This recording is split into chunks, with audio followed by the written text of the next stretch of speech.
17 सितंबर 2024 को लेबनान के अलग अलग हिस्सों में हिजबुल्लाह के पेजर डिवाइसेस में धमाके हुए।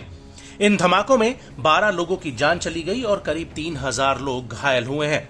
लेकिन इसके अगले ही दिन यानी 18 सितंबर 2024 को पूरे लेबनान में हिजबुल्लाह के वॉकी टॉकी मोबाइल में ताबड़तोड़ धमाके होने शुरू हो गए, जिनमें 20 लोगों की मौत हो गई जबकि 450 से ज्यादा लोग घायल हो गए हैं।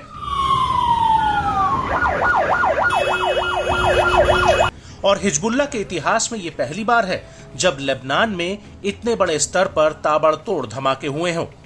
लेकिन ऐसा लग रहा है कि अब इजराइल ने पासा ही पलट दिया है और लेबनान में घुसे बिना ही इजराइल ने हिजबुल्लाह को बुरी तरह फंसा दिया है। पहले पेजर डिवाइस और अब वॉकी टॉकी में हुए धमाकों से पूरा लेबनान दहल उठा है।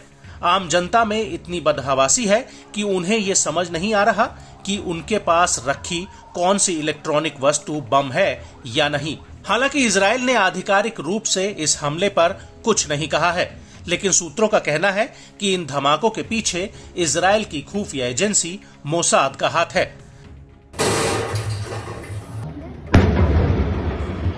लेकिन इन हमलों की वजह से अब इजराइल और हिजबुल्लाह में सीधी जंग का खतरा और ज्यादा बढ़ गया है, क्योंकि इजराइल के रक्षा मंत्री ने हाल ही में अपने बयान में कहा है कि हम युद्ध का एक नया चरण खोल रहे हैं। इसके लिए हमें साहस, दृढ़ संकल्प और दृढ़ता की जरूरत है।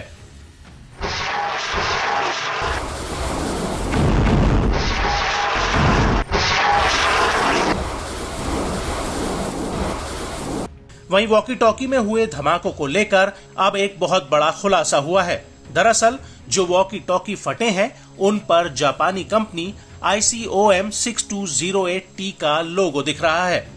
दावा है कि जिन वॉकी टॉकी में ब्लास्ट हुआ है उन्हें ICV82 मॉडल से रिसेंबल किया गया था।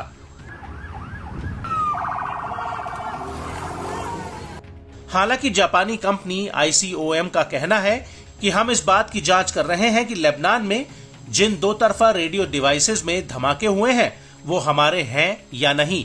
हम सारे डिवाइस जापान में ही मैन्युफैक्चर करते हैं, लेकिन इस बात की पुष्टि नहीं कर सकते कि हमने ये डिवाइस भेजे हैं, क्योंकि ये डिवाइस 10 साल पहले यानी 2014 में ही चलन से बाहर हो गए थे।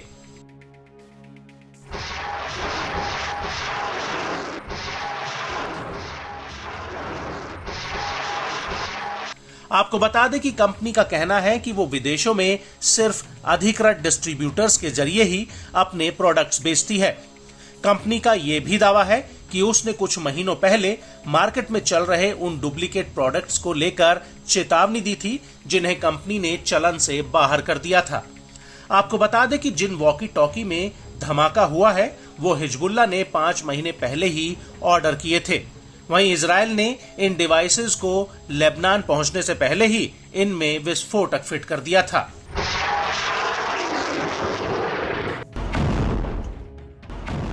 आपको बता दें कि पेजर और वॉकी टॉकी धमाकों के बाद हिजबुल्लाह घायल शेर की तरह बदले की आग में जल रहा है और अब हिजबुल्लाह के प्रमुख हसन नसरल्लाह ने दो टूक कह दिया है कि वो ना ही डरेगा और ना ही पीछे हटेगा।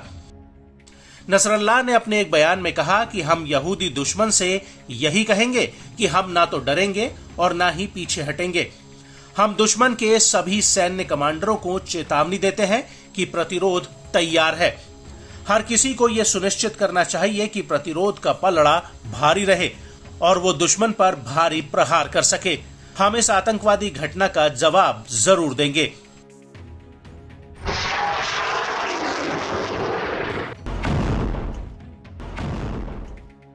लेकिन इस सब के बीच कई लोग ये सवाल भी उठा रहे हैं कि इस पूरे कांड में अमेरिका का भी हाथ है, लेकिन अमेरिका ने इससे पल्ला झाड़ लिया है। अमेरिका के एक अधिकारी का कहना है कि 17 सितंबर 2024 को इजराइल ने उन्हें ये बताया था कि वो लेबनान में कुछ करने जा रहा है, लेकिन इजराइल ने इसकी ज्यादा जानकारी नहीं दी थी।